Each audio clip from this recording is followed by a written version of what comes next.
Hello students, welcome to Sairam classes English 1 to 3.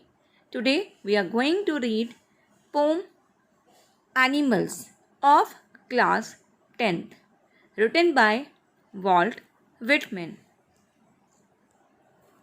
In this poem we will know about the author's feeling about the animals, how he want to be in the company of the animals rather than the human beings. Central idea of the poem. The poem Animals.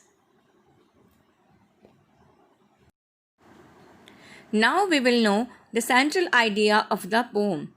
In the poem Animals, the poet Walt Whitman praises animals for being better than human beings and for possessing all such qualities that humans lack or have forgotten. Those qualities are calmness, the lack of greed, and the ability to stay happy and content among others. The poet wants to live among animals and experience a life where no one complains and where they are free of sins and sorrow in the comparison of the human beings. The most important theme of the poem is not to praise how good animals are, but to compare humans with them in order to highlight the flaws of their nature. The poet believes that probably a very long time ago, humans possess all these qualities mentioned above, but they have now lost them. In this poem, the poet Walt Whitman, he is praising, you can say that he is admiring the animals for being better. He is saying that the animals are better than the human beings. They are having many qualities such as calmness, lack of greed, and ability to stay happy and healthy and contained. And they do not compare their life with other as the humans do. And he is also highlighting the flaws of their nature, flaws of human nature.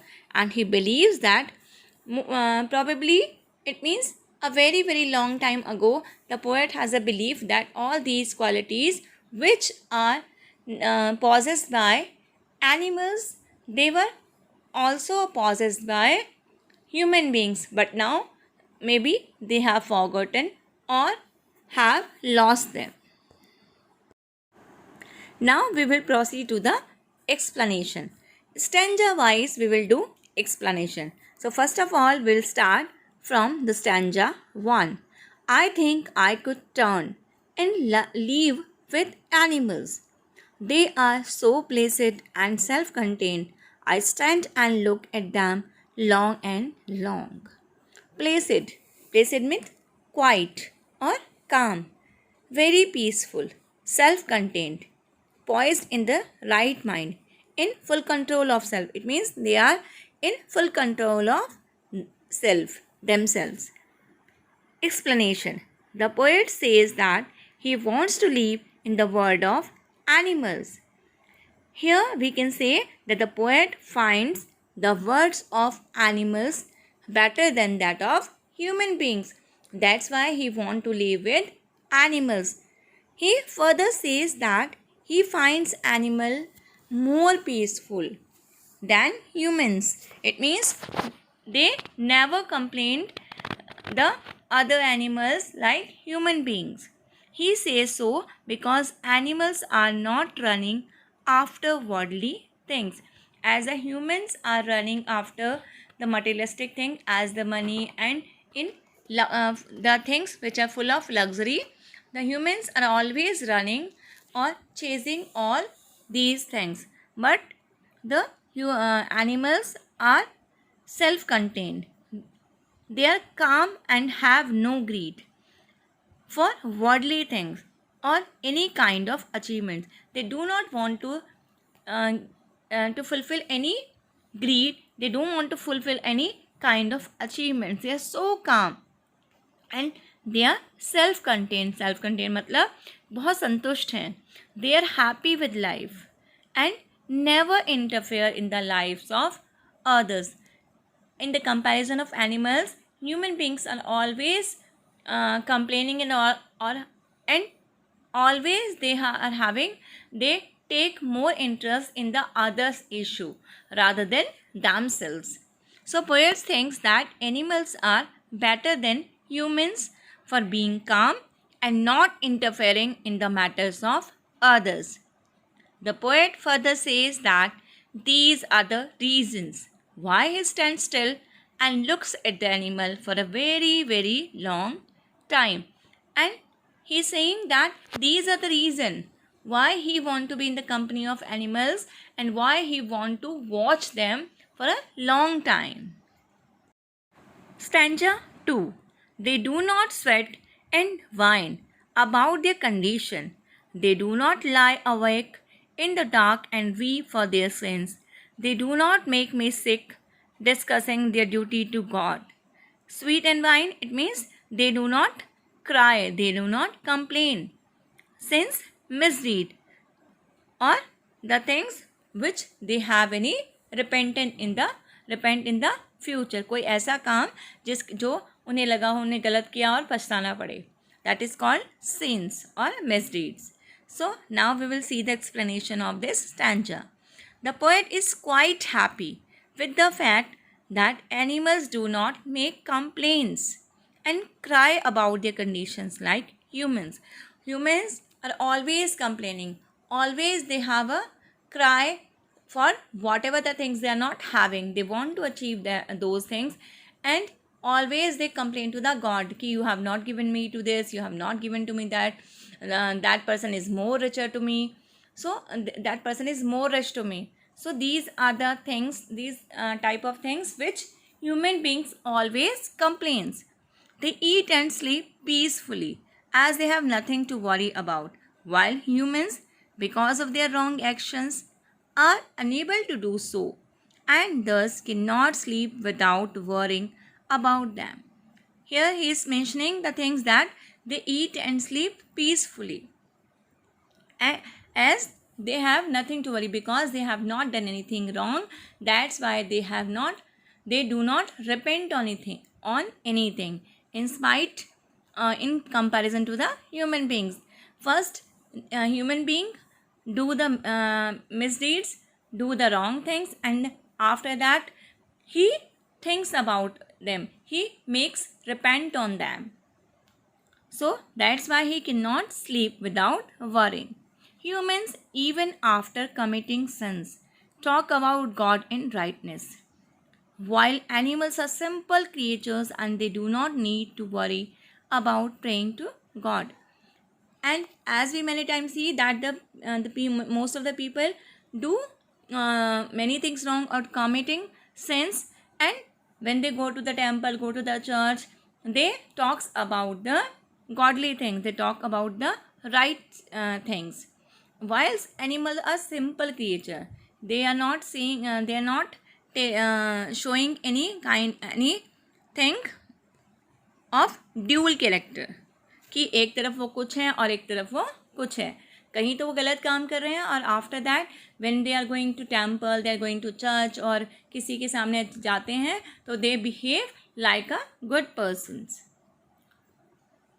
The poet here means that since animals are so pure, they do not pray to God for forgiveness or ask God to fulfill their desires like human beings or humans.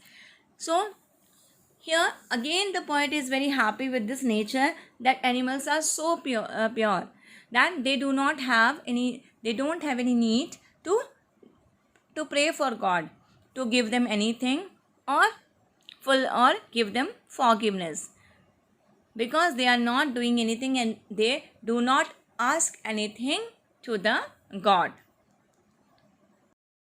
Stanza 3.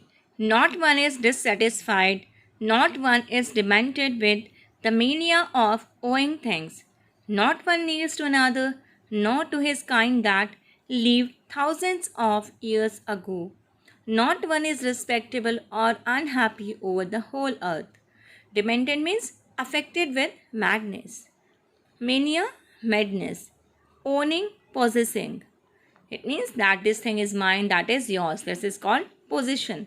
Kneels, bends as a sign of respect. Animals do not possess material things like humans, and they are happy and satisfied without all the worldly items. Here the poet is telling us that they do not have any materialistic thing. They are not having any money, they are not having any kind of luxuries. So, and in spite of them, they are happy and satisfied without all these worldly items, the desires of which has affected human beings very badly. Here is also mentioning that the desire of all these luxurious things have made the human beings mad.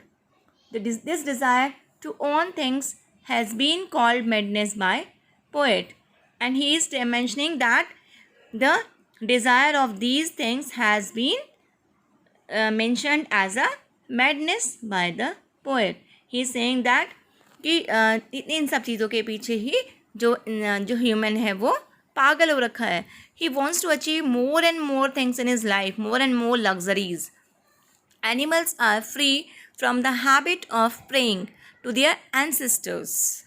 When the poet says not one is respectable, he means that since all of them are equal, there is no question of respect to some and insult to others. Here he is saying that they all are equal. They are not having any elder or lower.